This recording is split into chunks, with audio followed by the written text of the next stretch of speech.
Hey, yo, what's up, YouTube, man? It's your boy, Ashton Jackson. And in today's video, man, we're going to be breaking down the undrafted free agents that the Dallas Cowboys did pick up and sign.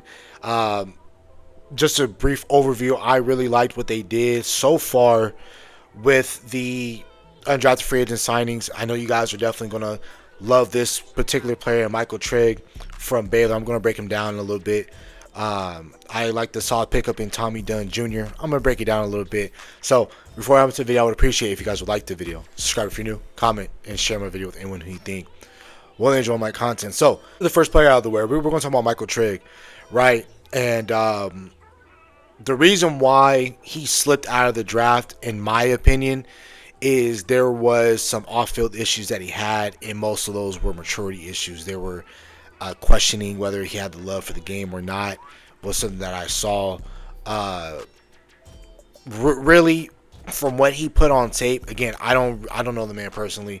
I just can see what he's putting on tape, and that's all I can go off of, right? So I really like the way in which, when I'm looking at Michael Trigg, and you guys gonna see, I'm put up the highlights, or not the highlights, but film while I'm talking. He got recruited. He first got into USC. That's his freshman year. He had 7 catches, 109 yards, and a touchdown. That's what he had in the entirety of his first season at SC. Then he was at Mississippi State for 2 years, from 2022 to 2023. And in those years, he had 21 catches, 130 plus yards. He had 4 touchdowns.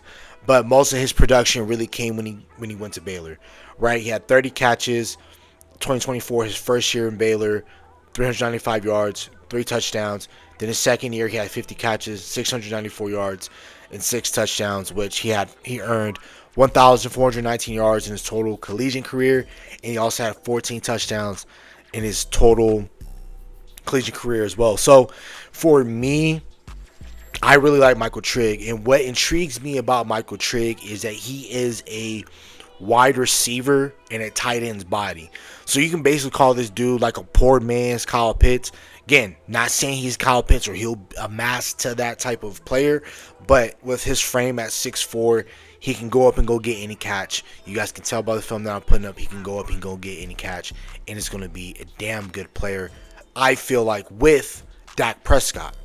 We have to think about something when he is in the building. Something that he has to work on, in my opinion. He has to be a better run blocker. It is great at the tight end position. We can go out, catch passes, and things like that. But you need to be an every down tight end. We talk about, hey, he's just third down back, or he's a 2 down back. These tight ends, you need to be a multi-purposeful type of tight end. You just can't be a player that clear indication once you're on the field it's a pass. When you're off the field, we know it's going to be the run.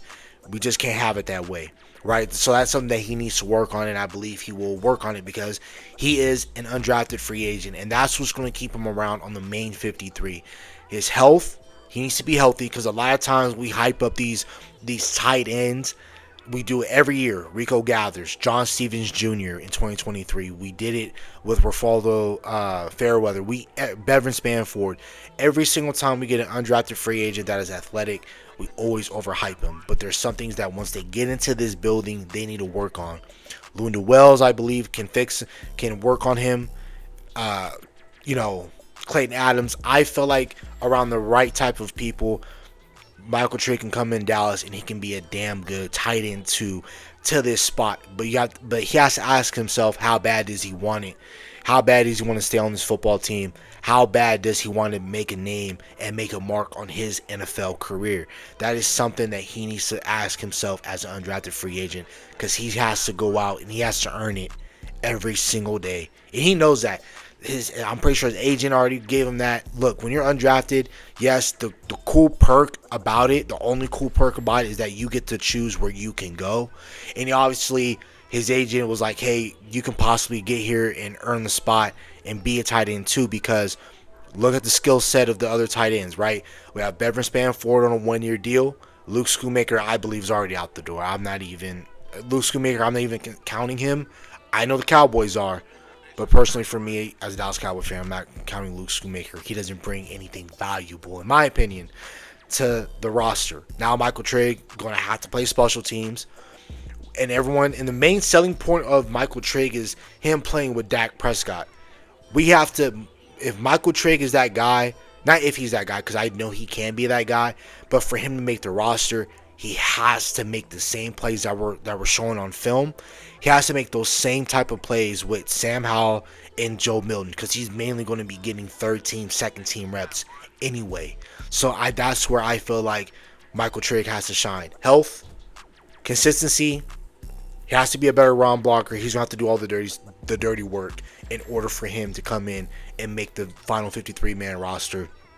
And I believe he will work on those things, and he will understand the opportunity and what he's a part of. But if he understands this fully, Michael Trigg will be your best tight end on your roster, period. And that's even over Jake Ferguson, because I believe Michael Trigg has the best skill set in the tight end room today. Him and Beverin Span are the two best, I believe, athletically gifted tight ends in the room.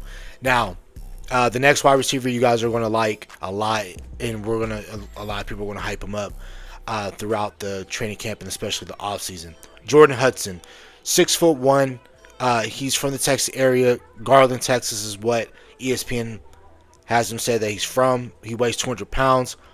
Again, he was a productive wide receiver. He was steadily consistent.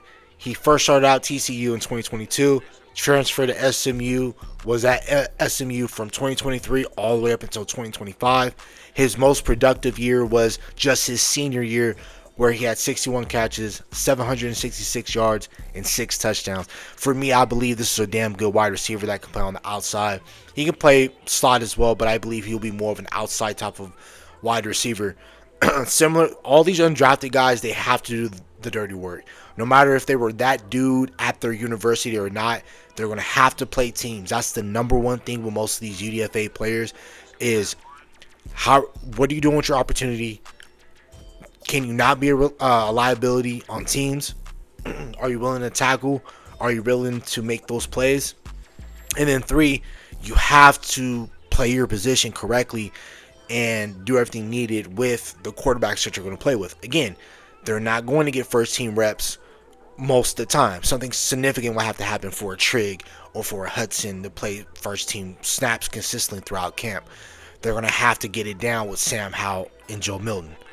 So really, if you really want these UDFA players to pan out, you're going to have to hope and pray Joe Milton and Sam Howell and they get the right opportunities throughout training camp and in these preseason games. So I think Jordan Hudson can be a really good wide receiver, but you also have to envision them. What could they do with Sam Howell, Joe Milton, and whatever quarterback that the Dallas Cowboys want to bring in throughout the offseason?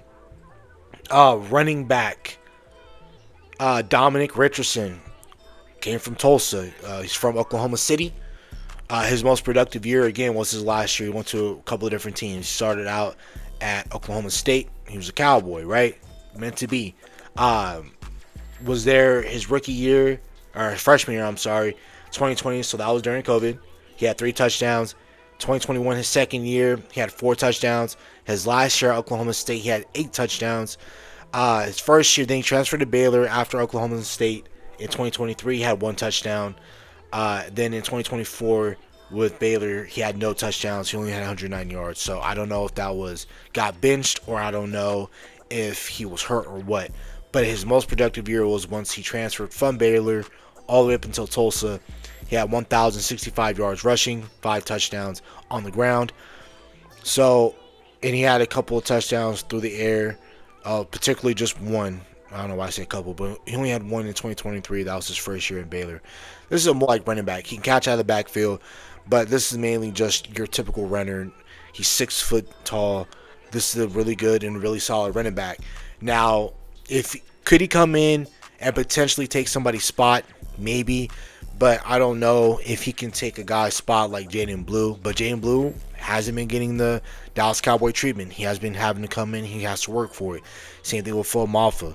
But the thing with me with the Dallas Cowboys, I would really like for them still to go out and go get a running back, because personally for me, I'm still not intrigued with the running back room outside of Javonte Williams. Javonte Williams has proved it to me. He is running back 1. But the thing that I'm just concerned about is, where's our change of pace back?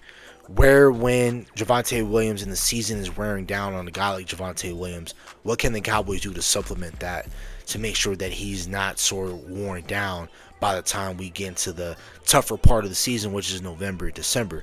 You know what I mean? We're definitely going to need Javonte Williams. If the defense and Christian Parker is who he really is, and with the defensive masterclass that we put on, I truly believe we can be a playoff team. But we're going to damn sure need a run game to do that.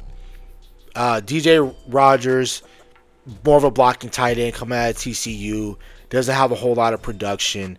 Again, the Dallas Cowboys are always going to look for themselves a vertical threat tight end, and then secondly, they're always going to get themselves a blocking tight end no matter what. So I can see DJ Rogers and I can see Michael Trigg both being your future tight ends if the Dallas Cowboys don't bring back Beverly Spanford on a cheap deal, and same with Luke Schoonmaker. So I would just pay attention to that as well.